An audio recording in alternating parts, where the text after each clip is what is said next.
Hi friends, എല്ലാവർക്കും xylem PSCയിലേക്ക് സ്വാഗതം. നമ്മൾ ഇന്നത്തെ സെഷനിൽ നോക്കാൻ പോകുന്നത് നമ്മുടെ PSC പരീക്ഷകളിൽ സ്ഥിരമായിട്ട് ചോദിച്ചുകൊണ്ടിരിക്കുന്ന ആരോഗ്യക്ഷേമ പ്രവർത്തനങ്ങളുടെ പാർട്ട് 2 ക്ലാസ് ആണ്. അപ്പോൾ പാർട്ട് 1 ക്ലാസ് നേരത്തെ തന്നെ നമ്മുടെ ചാനലിൽ അപ്ലോഡ് ചെയ്തിട്ടുണ്ട്. അപ്പോൾ ഒരുപാട് പേര് അതിനകത്ത് പാർട്ട് 2 വേണം എന്ന് ആവശ്യപ്പെട്ടതിൻ്റെ ഭാഗമായിട്ടാണ് നമ്മൾ രണ്ടാമത് ഈ ഒരു സെഷൻ ചെയ്യുന്നത്. ഓക്കെ, അപ്പോൾ ആദ്യത്തെ സെഷൻ്റെ ക്ലാസ് കാണാത്തവരുണ്ടെങ്കിൽ തീർച്ചയായിട്ടും കാണുക. അതിൽ പറയാത്ത ക്വസ്റ്റ്യൻസ് ആണ് നമ്മൾ ഇന്നത്തെ സെഷനിൽ നോക്കാൻ വേണ്ടി പോകുന്നത്. ഓക്കെ അല്ലേ? നമുക്ക് സ്റ്റാർട്ട് ചെയ്യാം. ശരി, ഒന്നാമത്തെ ചോദ്യം ഇതാണ്. ഇപ്പം കഴിഞ്ഞ നമ്മുടെ LDCൻ്റെ എക്സാമിന് ചോദിച്ചൊരു ക്വസ്റ്റ്യൻ ആണിത്. താഴെ പറയുന്നതിൽ ഏത് പദ്ധതിയിലൂടെയാണ് പട്ടികവർഗക്കാരായ അമ്മമാർക്കും കുട്ടികൾക്കും പോഷകാഹാരക്കുറവ് പരിഹരിക്കുന്നതിനായി പ്രതിമാസ ധനസഹായം ലഭിക്കുന്നത്? ഓക്കെ, ഇപ്പൊ പട്ടികജാതി പട്ടികവർഗക്കാരായ അമ്മമാർക്കും അതേപോലെ ഗർഭിണികൾക്കും കുട്ടികൾക്കും ഒക്കെ പോഷകാഹാരക്കുറവ് പരിഹരിക്കാൻ വേണ്ടിയിട്ട് ധനസഹായം കൊടുക്കുന്ന പദ്ധതി ഏതാന്ന് വെച്ച് കഴിഞ്ഞാൽ പേരിന്ന് തന്നെ നമുക്കത് എടുക്കാൻ പറ്റും. ജനനി ജന്മരക്ഷ. ജനനി എന്ന് പറഞ്ഞാൽ അമ്മയല്ലേ? ജനനി എന്ന് പറഞ്ഞാൽ അമ്മയാണല്ലോ. ജന്മരക്ഷ, ജന്മം കൊടുക്കുന്നത് ആരാണ്? ഗർഭിണികളാണ് ജന്മം കൊടുക്കുന്നത് അല്ലേ? അപ്പോൾ അമ്മമാർക്കും അതേപോലെ ഗർഭിണികൾക്കും പിന്നെ കുട്ടികൾക്കും. അപ്പൊ ഇവരിൽ പോഷകാഹാര സ്ഥിതി വിലയിരുത്താനും അവർക്ക് ആവശ്യത്തിനുള്ള പോഷകാഹാരം കൊടുക്കാനുമുള്ള പദ്ധതിയാണ് ജനനി ജന്മരക്ഷ. ജനനി ജന്മരക്ഷ. ഓക്കെ അല്ലേ? നമുക്കൊന്ന് വായിച്ചു നോക്കാം. നമ്മുടെ ക്ലാസ്സിലൊക്കെ എടുത്ത കാര്യങ്ങളാണ് ഇതൊക്കെ തന്നെയും നമ്മുടെ ആപ്പിനകത്ത്. ഓക്കെ, നമുക്ക് നോക്കാം. ജനനി ജന്മരക്ഷ കേരളത്തിലെ പട്ടികജാതി പട്ടികവർഗക്കാരായ അമ്മമാർക്കും ഗർഭിണികൾക്കും പോഷകാഹാരം നൽകുന്നതിനായുള്ള പദ്ധതിയാണ്. ഈ പദ്ധതിയുടെ കാലയളവ് എത്ര സമയം തൊട്ട് എത്ര സമയം വരെയാണ് ഈ പദ്ധതിയുടെ കീഴിൽ നമുക്ക് ആ ഒരു പോഷകാഹാരം കൊടുക്കുന്നതെന്ന് ചോദിച്ചു കഴിഞ്ഞാൽ ഗർഭാവസ്ഥയുടെ 3-ാം മാസം മുതൽ, ആ ഒരു സ്ത്രീ ഗർഭിണിയാവുന്നതിന്റെ 3-ാം മാസം തൊട്ട് കുഞ്ഞിന് 1 വയസ്സാകുന്നത് വരെയാണ് ഈ പദ്ധതിയുടെ കാലയളവ്. അപ്പോൾ കേരളത്തിലെ പട്ടികജാതി പട്ടികവർഗക്കാരായ അമ്മമാർക്കും ഗർഭിണികൾക്കും പോഷകാഹാരം നൽകുന്നതിനായുള്ള പദ്ധതിയാണ് ജനനി ജന്മരക്ഷ. ഗർഭാവസ്ഥയുടെ 3-ാം മാസം മുതൽ കുഞ്ഞിന് 1 വയസ്സാകുന്നത് വരെയാണ് ഈ പദ്ധതിയുടെ കാലയളവ് എന്ന് പറയുന്നത്. സെറ്റല്ലേ? നെക്സ്റ്റ് ക്വസ്റ്റ്യനിലോട്ട് പോവാം. നെക്സ്റ്റ് ക്വസ്റ്റ്യൻ ഇതും അതേ സെയിം പരീക്ഷയിൽ ചോദിച്ച ക്വസ്റ്റ്യൻ ആണ്. ഈ ഒരു ചോദ്യം നമ്മൾ വേറൊരു രീതിയിൽ നമ്മുടെ കഴിഞ്ഞ പാർട്ട് 1ന്റെ ക്ലാസ്സിനകത്ത് കണ്ടിട്ടുണ്ടായിരുന്നു. അന്നേരം ഞാനിത് നിങ്ങൾക്ക് പറഞ്ഞു തന്നിട്ടുണ്ടായിരുന്നു. നമുക്ക് നോക്കാം.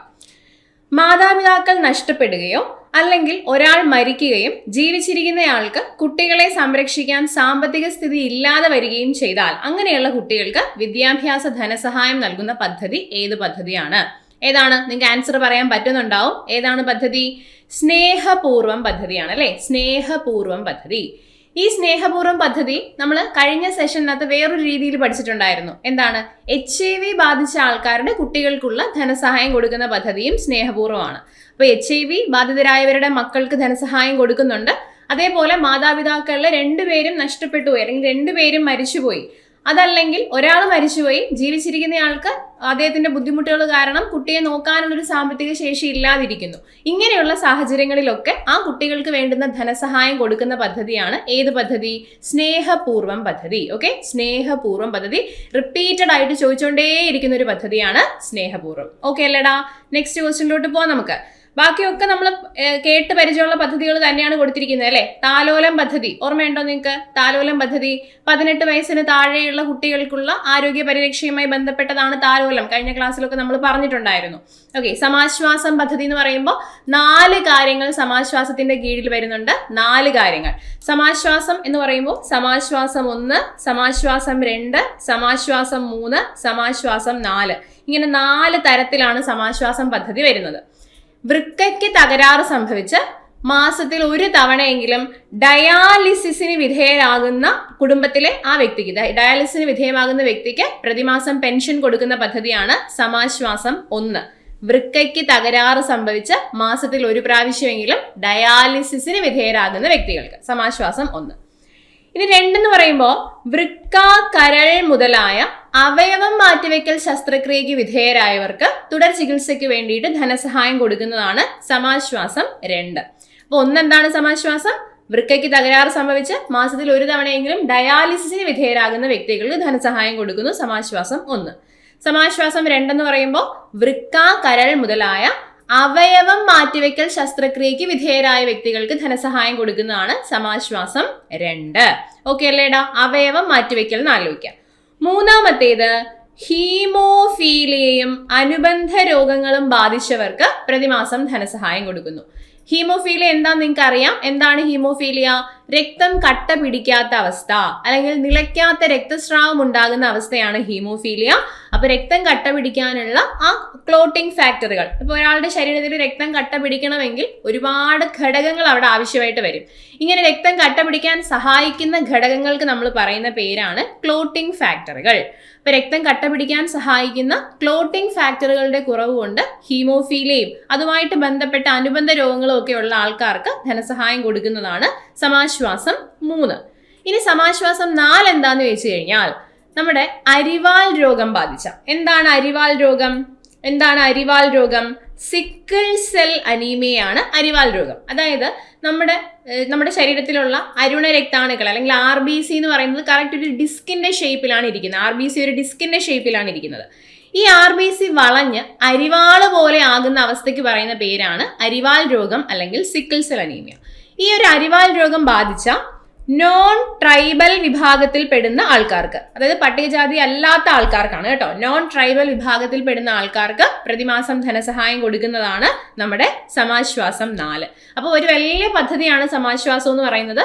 സമാശ്വാസം 1, 2, 3, 4 കാര്യങ്ങൾ മനസ്സിലായെന്ന് വിചാരിക്കുന്നു. 1 വരുന്ന എന്താണ്? ഡയാലിസിസ് ആണ്. 2 അവയവം മാറ്റിവെക്കൽ, 3 ഹീമോഫീലിയ, 4 അരിവാൾ രോഗം. അതാണ് സമാശ്വാസത്തിൽ വരുന്നത്.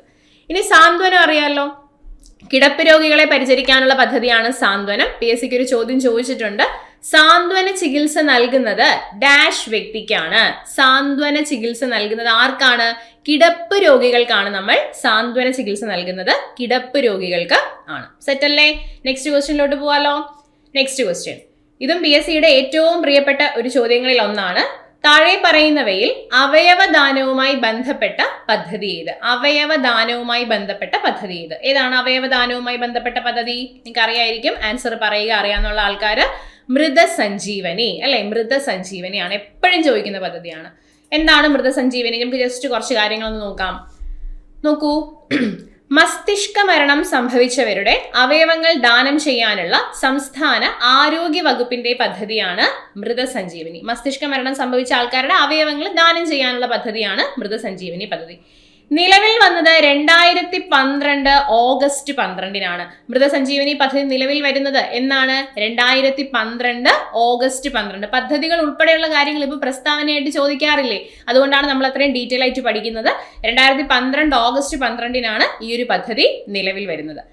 ഗുഡ് വിൽ അംബാസിഡർ, കഴിഞ്ഞ ഫാം വർക്കറിന്റെ ക്വസ്റ്റ്യൻ പേപ്പറിനകത്ത് ചോദിച്ച ക്വസ്റ്റ്യൻ ആണ്. മൃതസഞ്ജീവനി പദ്ധതിയുടെ ഗുഡ് വിൽ അംബാസിഡർ ആരാണെന്ന് ചോദിച്ചിട്ടുണ്ട്. ആരാണടാ?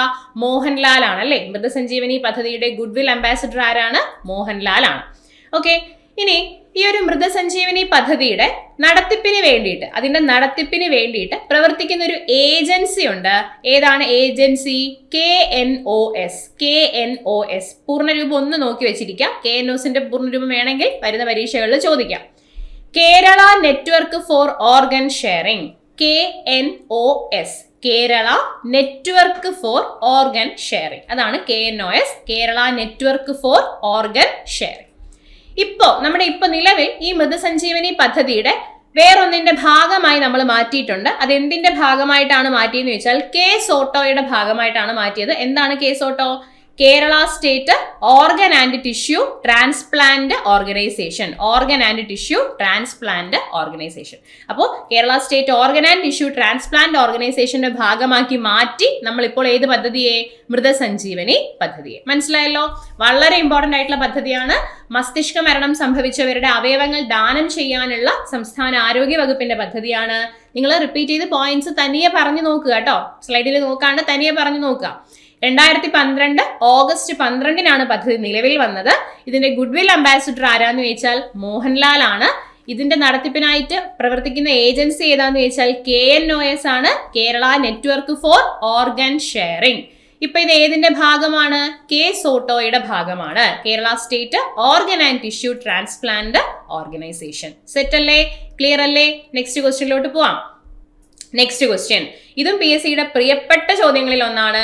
അശ്വമേധം പദ്ധതി ഏത് രോഗവുമായി ബന്ധപ്പെട്ടിരിക്കുന്നു? അശ്വമേധം പദ്ധതി ഏത് രോഗവുമായി ബന്ധപ്പെട്ടിരിക്കുന്നു? ഏത് രോഗവുമായിട്ടാണ് അശ്വമേധം ബന്ധപ്പെട്ടിരിക്കുന്നത്?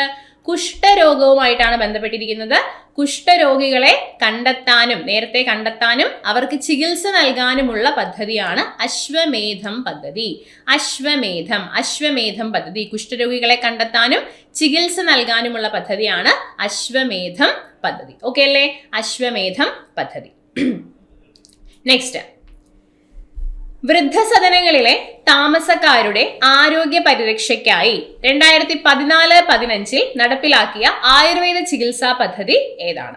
വൃദ്ധസദനങ്ങളിലെ താമസക്കാരുടെ ആരോഗ്യ പരിരക്ഷ. വൃദ്ധസദനങ്ങൾ നമ്മൾ കഴിഞ്ഞ സെഷനകത്ത് വയോ വെച്ച് കുറെ പഠിച്ചത് ഓർമ്മയുണ്ടോ നിങ്ങൾക്ക്? വയോമിത്രം, വയോ അമൃതം, വയോ മധുരം, അങ്ങനെ വരുന്ന അതിന്റെ കൂട്ടത്തിൽ നമ്മളിത് പറഞ്ഞു പോയിട്ടുണ്ടായിരുന്നു. വളരെ ഇമ്പോർട്ടന്റ് ആയിട്ടുള്ള പദ്ധതിയാണ്. ഈ വയോ വെച്ച് വരുന്ന പദ്ധതികളൊക്കെ പരീക്ഷയ്ക്ക് ചോദിക്കുന്ന ഒരു പദ്ധതിയാണ്.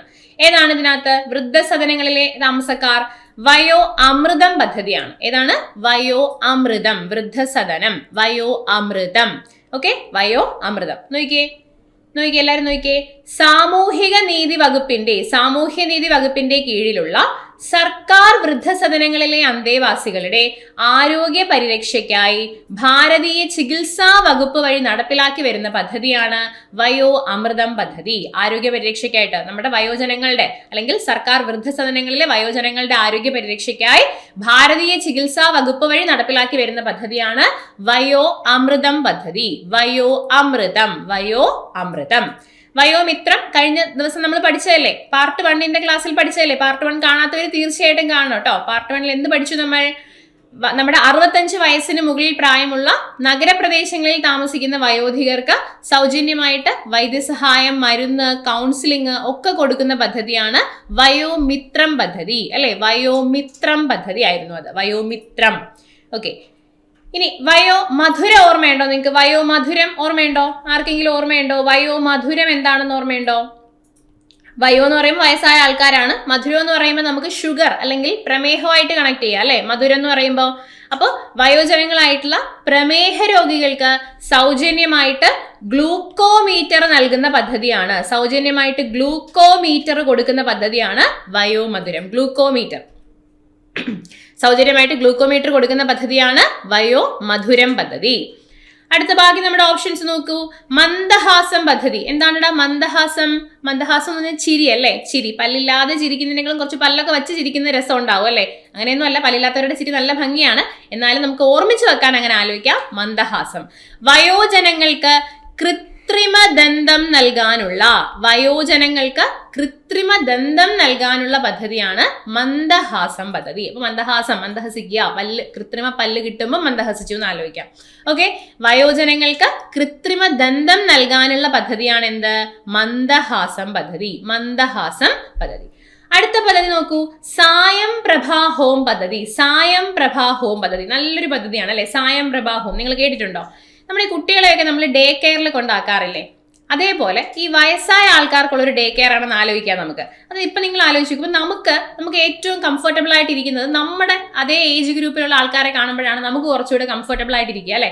കുട്ടികൾക്കാണെങ്കിൽ ഏറ്റവും നല്ല സന്തോഷം തോന്നുന്ന അവരുടെ പ്രായത്തിലുള്ള കുട്ടികളെ കാണുമ്പോഴാണ്. അങ്ങനെയല്ലേ? ഇപ്പം എല്ലാവർക്കും അവരവരുടേതായിട്ടുള്ള പിയർ ഗ്രൂപ്പിനെ കാണുമ്പോഴാണ് സന്തോഷം ഉണ്ടാവുക.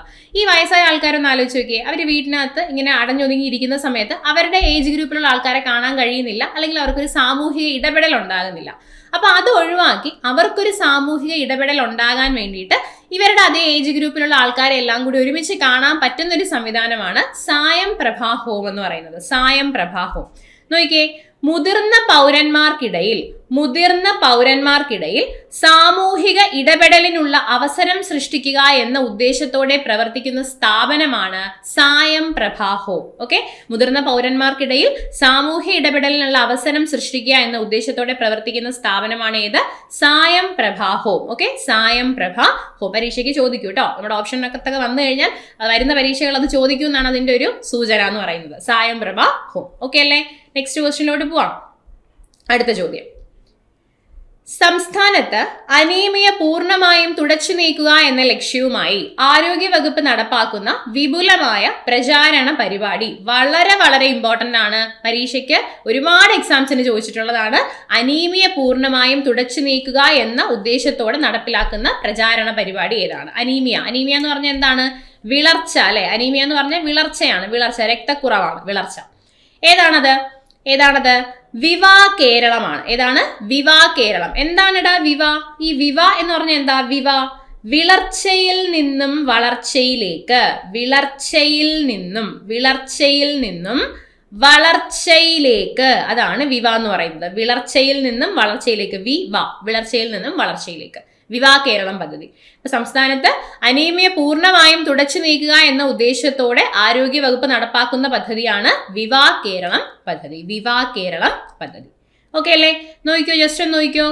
വിളർച്ചയിൽ നിന്നും വളർച്ചയിലേക്ക് 15 മുതൽ 59 വയസ്സുവരെ പ്രായമുള്ള പെൺകുട്ടികളിലും സ്ത്രീകളിലും, 15 മുതൽ 59 വയസ്സുവരെ പ്രായമുള്ള പെൺകുട്ടികളിലും സ്ത്രീകളിലും അനീമിയ കണ്ടെത്തുകയും ആവശ്യമായവർക്ക് ചികിത്സ ഉറപ്പാക്കുകയും ചെയ്യുക എന്ന ലക്ഷ്യത്തോടെ സംസ്ഥാന ആരോഗ്യ വകുപ്പ് ആവിഷ്കരിച്ച പദ്ധതിയാണ് വിവാ കേരളം പദ്ധതി. ഓക്കെ, വിവാ കേരളം, വിളർച്ചയിൽ നിന്നും വളർച്ചയിലേക്ക്. വിവാ കേരളം ലക്ഷ്യം കൈവരിച്ച ആദ്യ പഞ്ചായത്ത് നിങ്ങൾക്ക് അറിയാമായിരിക്കും, മൈലപ്രയാണ്. ഓക്കെ, മൈലപ്ര, പത്തനംതിട്ട ജില്ലയിലെ മൈലപ്രയാണ് ലക്ഷ്യം കൈവരിച്ച ആദ്യത്തെ സ്ഥലം. കേട്ടോ, പത്തനംതിട്ട ജില്ല, മൈലപ്ര, വിവാ കേരളം.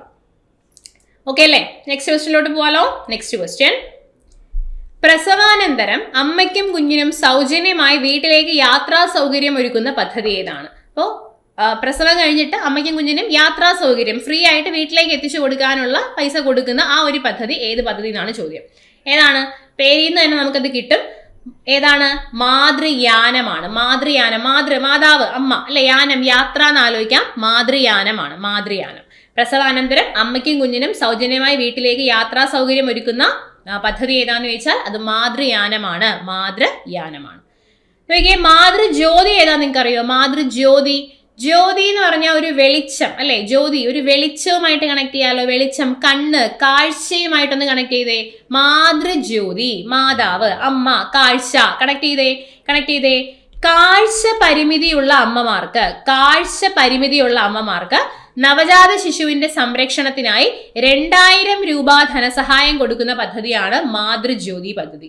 കാഴ്ച വൈകല്യമുള്ള അമ്മമാർക്ക് നവജാത ശിശുവിന്റെ പരിചരണത്തിന് വേണ്ടിയിട്ട് 2000 രൂപ ധനസഹായം കൊടുക്കുന്ന പദ്ധതിയാണ് ഏത് പദ്ധതി? മാതൃജ്യോതി പദ്ധതി. ഇത് മാതൃയാനമാണ്. നമ്മളിപ്പോൾ പഠിക്കുന്നത് മാതൃയാനമാണ്. അമ്മയ്ക്ക് കുഞ്ഞിനും വീട്ടിലേക്ക് പോകാനുള്ള യാത്രാ സൗകര്യം ഒരുക്കി കൊടുക്കുന്ന പദ്ധതി. ക്ലിയർ അല്ലേ? ഓക്കെ അല്ലേ? സീതാലയം എന്താണ്? സീത എന്ന് പറഞ്ഞ സ്ത്രീയാണല്ലോ. സീത ഒരു സ്ത്രീയാണ്. പുരാണത്തിൽ സീത എന്ന് പറഞ്ഞൊരു കഥാപാത്രം ഉണ്ടല്ലേ, രാമന്റെ ഭാര്യയായിട്ടുള്ള സീതയെ നിങ്ങൾക്ക് അറിയാമായിരിക്കും കുറച്ചു പേർക്കെങ്കിലും. അപ്പൊ സ്ത്രീയെ സൂചിപ്പിക്കുന്നു ആലോചിക്കാം. സ്ത്രീ ശാക്തീകരണ പദ്ധതിയാണ് സീതാലയം. ഈ സീത എന്ന് പറയുന്ന ക്യാരക്ടർ ഇല്ലേ, ഒരു പാവം ക്യാരക്ടറാണ് കേട്ടോ. എന്ന് വെച്ചാൽ ആ ഒരു കഥയിൽ പറയുന്നത് പ്രകാരം ഒരു പാവം, ഒരു സാധുവായിട്ടൊരു ക്യാരക്ടറാണ്. നിങ്ങൾ ഒന്ന് ആലോചിച്ച് നോക്കുക. നമ്മുടെ ഈ മരുന്നുകളൊക്കെ നമ്മൾ ആലോചിക്കുമ്പം അലോപ്പതി മരുന്നുണ്ട്, ആയുർവേദം ഉണ്ട്, ഹോമിയോ ഉണ്ട്, അങ്ങനെ പല മരുന്നുകളുണ്ട് അല്ലേ. ഇപ്പൊ അലോപ്പതിയിലൊക്കെ ആണെങ്കിൽ നമുക്ക് ഇഞ്ചക്ഷൻ ഉണ്ട്, നല്ല വേദനയുള്ള സംഗതികളൊക്കെ ഉണ്ട്.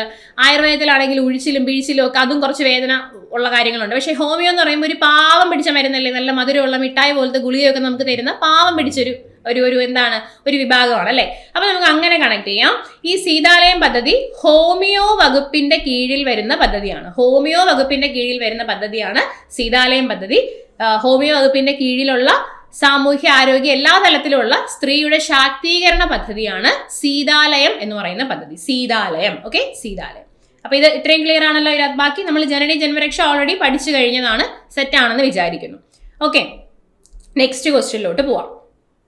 നോക്കിക്കോ, പരിരക്ഷാ പദ്ധതിയുമായി ബന്ധപ്പെട്ട് ശരിയായത്. പരിരക്ഷ എന്ന് പറയുന്നത് ഭിന്നശേഷിക്കാർക്ക് കൊടുക്കുന്ന ഒരു പദ്ധതിയാണ്. ഭിന്നശേഷിക്കാർക്ക് വേണ്ടിയിട്ടുള്ള ഒരു പദ്ധതിയാണ് പരിരക്ഷാ പദ്ധതി. അടിയന്തര സാഹചര്യം നേരിടേണ്ടി വരുന്ന ഭിന്നശേഷിക്കാർക്ക് സഹായം നൽകുന്ന പദ്ധതി. വരുമാന പരിധിയില്ല. 25,000 രൂപ വരെ ജില്ലാ സാമൂഹ്യനീതി ഓഫീസർക്ക് അനുവദിക്കാം. എല്ലാം ശരിയാണ്. ഇതിലേതാണ് പരിരക്ഷാ പദ്ധതിയുമായി ബന്ധപ്പെട്ട് ശരിയായത് എന്നാണ് ചോദ്യം ചോദിച്ചിരിക്കുന്നത്. എല്ലാം ശരിയാണ്. അപ്പൊ എന്താണ് പരിരക്ഷാ പദ്ധതി? നോക്കൂ, അടിയന്തര സാഹചര്യം നേരിടേണ്ടി വരുന്ന ഭിന്നശേഷിക്കാർക്ക് സഹായം നൽകുന്ന പദ്ധതിയാണ് പരിരക്ഷ. അടിയന്തര സാഹചര്യം എന്ന് പറയുമ്പോൾ അക്രമങ്ങളാവാം, പ്രകൃതി ദുരന്തങ്ങളാവാം, അല്ലെങ്കിൽ അവർക്കുണ്ടാകുന്ന അപകടങ്ങളാവാം, അങ്ങനെ എന്തും ഒരു എമർജൻസി സിറ്റുവേഷനിലാണ് എന്ത് ചെയ്യുന്നത്, അതിനു വേണ്ടിയിട്ടാണ് ഈ ഒരു പദ്ധതി സഹായം കൊടുക്കുന്നത്. അടിയന്തര സാഹചര്യം. ഇതൊരു എമർജൻസി സിറ്റുവേഷൻ ആയതുകൊണ്ട് തന്നെ, ഒരു അടിയന്തര സാഹചര്യം ആയതുകൊണ്ട് തന്നെ ഇവിടെ എന്തില്ല, വരുമാന പരിധി ഒഴിവാക്കിയിട്ടുണ്ട്. ഇത്ര വരുമാനത്തിന് മേലെ ഉള്ളവർക്ക് ഇല്ല എന്നൊന്നുമില്ല, വരുമാന പരിധി പൂർണ്ണമായിട്ടും ഒഴിവാക്കിയിട്ടുണ്ട് അടിയന്തര സാഹചര്യം ആയതുകൊണ്ട്. 25,000 രൂപ വരെ ജില്ലാ സാമൂഹ്യനീതി ഓഫീസർക്ക് അനുവദിക്കാം. ഈ പദ്ധതിയുടെ കീഴിൽ സഹായം കൊടുക്കുമ്പോൾ ഒരു 25,000 രൂപ വരെ മതി എന്നുണ്ടെങ്കിൽ ജില്ലാ സാമൂഹ്യനീതി ഓഫീസർക്ക് എന്ത് ചെയ്യാൻ പറ്റും, കൊടുക്കാൻ പറ്റും. ഇനി അവരുടെ ആ ഒരു പ്രശ്നം നമ്മൾ വിലയിരുത്തുമ്പോൾ 25,000 രൂപ കൊണ്ട് പറ്റില്ല, അവർക്ക് അതിനേക്കാളും കൂടുതൽ എമൗണ്ട് ആവശ്യമുണ്ട് എന്നുള്ള കേസ് വരികയാണെങ്കിൽ അവിടെ ഒരു കമ്മിറ്റി രൂപീകരിക്കും, ഒരു മോണിറ്ററിംഗ് കമ്മിറ്റി രൂപീകരിക്കും. അതിന്റെ ചെയർമാൻ എന്ന് പറയുന്നത് ജില്ലാ കളക്ടർ ആയിരിക്കും. അപ്പൊ ജില്ലാ കളക്ടർ ചെയർമാൻ ആയിട്ടുള്ള ഒരു മോണിറ്ററിംഗ് കമ്മിറ്റി രൂപീകരിക്കുകയും അവരുടെ പ്രശ്നം എന്താണെന്നുള്ള കാര്യം കറക്റ്റ് ആയിട്ട് പഠിക്കുകയും ചെയ്യും. പഠിച്ചതിന് ശേഷം, അതിനെ മോണിറ്റർ ചെയ്തതിനു ശേഷം അവർക്ക് എത്രയാണോ അനുവദിക്കേണ്ട തുക, ആ തുക എന്ത് ചെയ്യുന്നു, അവർക്ക് അനുവദിച്ചു കൊടുക്കുന്നു. അപ്പൊ 25,000 രൂപ വരെയാണെങ്കിൽ ജില്ലാ സാമൂഹ്യനീതി ഓഫീസർക്ക് അനുവദിക്കാം. അതിന് മുകളിലേക്കുള്ള തുക അനുവദിക്കുന്നത് ജില്ലാ കളക്ടർ ചെയർമാൻ ആയിട്ടുള്ള ഒരു മോണിറ്ററിംഗ് കമ്മിറ്റി ആണ്. സെറ്റ്. ഇതാണ് പരിരക്ഷാ പദ്ധതി. അപ്പൊ ഇതിനകത്ത് എല്ലാം ശരിയാണ് എന്നാണ് വരിക. ഓക്കെ അല്ലേ? ശരി, നെക്സ്റ്റ് പദ്ധതി നമുക്ക് നോക്കാം. സ്പെക്ട്രം പദ്ധതി ഏതുമായി ബന്ധപ്പെട്ടിരിക്കുന്നു? സ്പെക്ട്രം പദ്ധതി ഏതുമായിട്ട് ബന്ധപ്പെട്ടിരിക്കുന്നു? സ്പെക്ട്രം പറയൂ. ഭിന്നശേഷിക്കാരായ പെൺകുട്ടികൾ, ഓട്ടിസം ബാധിച്ച കുട്ടികൾ, അവിവാഹിതരായ യുവതികൾ, ഭിന്നശേഷിക്കാർ. ആർക്കാണ് സ്പെക്ട്രം പദ്ധതി? ഓട്ടിസം ബാധിച്ച കുട്ടികൾക്കാണ് സ്പെക്ട്രം പദ്ധതി ഉള്ളത്. ഓട്ടിസം ബാധിച്ച കുട്ടികൾക്കാണ് സ്പെക്ട്രം പദ്ധതി ഉള്ളത്. ഓട്ടിസം ബാധിച്ച കുട്ടികളെ പ്രാഥമിക ഘട്ടത്തിൽ തന്നെ കണ്ടെത്തി അവരുടെ കഴിവുകൾ പ്രോത്സാഹിപ്പിക്കുന്ന പദ്ധതിയാണ് സ്പെക്ട്രം എന്ന് പറയുന്ന പദ്ധതി. ഓട്ടിസം ബാധിച്ച കുട്ടികളെ ആദ്യം തന്നെ പ്രാഥമിക ഘട്ടത്തിൽ തന്നെ അവരെ കണ്ടെത്തുകയും അവരുടെ കഴിവുകൾ പരിപോഷിപ്പിക്കാനുമുള്ള പദ്ധതിയാണ് സ്പെക്ട്രം എന്ന് പറയുന്ന പദ്ധതി. സ്പെക്ട്രം എന്ന് പറയുന്ന പദ്ധതി. ഓക്കെ ആണല്ലോ? ശരി, അടുത്ത് നമുക്ക് ഇന്നത്തെ സെഷനിലെ അവസാനത്തെ ക്വസ്റ്റ്യനിലേക്ക് പോകാം. വളരെ വളരെ ഇമ്പോർട്ടൻ്റ് ആയിട്ടുള്ള ഒരു ക്വസ്റ്റ്യൻ ആണ്. നോക്കിക്കോ. കേരള ആരോഗ്യക്ഷേമ വകുപ്പ് വിഭാവനം ചെയ്ത അമൃതം ആരോഗ്യം പദ്ധതിക്ക് കീഴിൽ നടപ്പാക്കുന്ന മറ്റു പദ്ധതികൾ തന്നിരിക്കുന്നവയിൽ നിന്നും തിരഞ്ഞെടുക്കുക എന്നാണ് ചോദ്യം. അമൃതം ആരോഗ്യം എന്താന്നുള്ളത് കഴിഞ്ഞ പാർട്ട് 1 ക്ലാസ്സിൽ നമ്മൾ പഠിച്ചിരുന്നു. ഓർമ്മയുണ്ടോ? ജീവിതശൈലി രോഗം നേരത്തെ കണ്ടുപിടിക്കാനും അതിന്റെ ചികിത്സ നൽകാനുമുള്ള പദ്ധതിയാണ് അമൃതം ആരോഗ്യം എന്ന് പറഞ്ഞ് കഴിഞ്ഞ ക്ലാസ്സിൽ നമ്മൾ പഠിച്ചത് നിങ്ങൾക്ക് ഓർമ്മയുണ്ടോ? അപ്പൊ PSC കുറച്ചുകൂടി ഡീപ്പായിട്ട് ആ ചോദ്യത്തിൽ ചോദിച്ചു, ഈ അമൃതം ആരോഗ്യത്തിന്റെ കീഴിൽ വരുന്ന മറ്റു പദ്ധതികൾ ഏതൊക്കെയാണ് എന്നുള്ള രീതിയിലാണ് ഈ ചോദ്യം ചോദിച്ചിരിക്കുന്നത്. നയനാമൃതമുണ്ട്, പാദസ്പർശമുണ്ട്, ആർദ്രമുണ്ട്, ശിരസ് ഉണ്ട്. ഏതാണിതില് മറ്റു പദ്ധതികൾ എന്ന് വെച്ചാൽ നയനാമൃതം വരും, പാദസ്പർശം വരും, ശിരസ് വരും. 1, 2, 4 1, 2, 4 ഇവയെല്ലാം. അപ്പൊ ഓപ്ഷൻ സി ആണ് നമ്മുടെ ആൻസർ വരുന്നത്. ആർദ്രം മാത്രം വരില്ല. ആർദ്രം എന്ത് പദ്ധതിയാണ്? ആർദ്രം എന്ന് പറയുന്നത്, ആർദ്രം എന്ന് പറഞ്ഞാൽ ഹോസ്പിറ്റൽ നവീകരണവുമായി ബന്ധപ്പെട്ട പദ്ധതിയാണ് ആർദ്രം പദ്ധതി. അതായത് നമ്മുടെ പ്രാഥമിക ആരോഗ്യ കേന്ദ്രങ്ങളെ കുടുംബ ആരോഗ്യ കേന്ദ്രങ്ങളാക്കി മാറ്റുക. നമ്മുടെ പ്രൈമറി ഹെൽത്ത് സെന്ററിനെ ഫാമിലി ഹെൽത്ത് സെന്റർ ആക്കി മാറ്റുക. പ്രാഥമിക ആരോഗ്യ കേന്ദ്രങ്ങളെ കുടുംബ ആരോഗ്യ കേന്ദ്രങ്ങളാക്കി മാറ്റുക. അതേപോലെ തന്നെ ജനസൗഹൃദ ഔട്ട് പേഷ്യന്റ് സേവനങ്ങൾ കൊണ്ടുവരിക. OP സർവീസുകൾ ജനസൗഹൃദമാക്കുക. ഇങ്ങനെ ഹോസ്പിറ്റൽ നവീകരണവുമായി ബന്ധപ്പെട്ട പദ്ധതിയാണ് ആർദ്രം എന്ന് പറയുന്ന പദ്ധതി. ഇനി ബാക്കി നമ്മുടെ അമൃതമാരോഗ്യത്തിന്റെ കീഴിൽ വരുന്ന ഈ പദ്ധതികൾ എന്തൊക്കെയാണെന്നുള്ള കാര്യം എന്ത് ചെയ്യാം, നമുക്കൊന്ന് നോക്കിയിട്ട് ക്ലാസ് അവസാനിപ്പിക്കാം. നോക്കിക്കോ, ഇതിനകത്ത് 4 എണ്ണമാണ് പ്രധാനമായിട്ട് വരുന്ന 4 എണ്ണമാണ്. ഏറ്റവും പ്രധാനമായിട്ട് വരുന്ന 4 എണ്ണം നമുക്ക് നോക്കാം. ഒന്ന് ശ്വാസാണ്. ശ്വാസം എന്ന് പറയുമ്പോൾ നമ്മൾ ജസ്റ്റ് ഇങ്ങനെ ആലോചിച്ചാൽ മതി. ശ്വാസകോശവുമായിട്ട് നിങ്ങൾ ആലോചിക്കുക. ശ്വാസകോശ സംബന്ധമായിട്ടുള്ള അസുഖങ്ങൾ, നമ്മുടെ തെറ്റായിട്ടുള്ള ജീവിതശൈലി കാരണം ശ്വാസകോശത്തിന് പ്രശ്നം വരാറുണ്ടോ? തീർച്ചയായിട്ടും വരാറുണ്ട്. പുകവലി പോലത്തെ കാര്യങ്ങൾ ശ്വാസകോശത്തിന് നല്ല രീതിയിലുള്ള പ്രോബ്ലംസ് ഉണ്ടാക്കുന്നുണ്ട് അല്ലേ? അപ്പോൾ ഈ തെറ്റായ ജീവിതശൈലി കാരണം ശ്വാസകോശത്തിനുണ്ടാകുന്ന പ്രശ്നങ്ങളെ പരിഹരിക്കാനുള്ള പദ്ധതിയാണ് ശ്വാസം എന്ന് പറയുന്ന പദ്ധതി. COPD ജസ്റ്റ് വായിച്ചു വെച്ചിരുന്നാൽ മതി. Chronic obstructive pulmonary disease.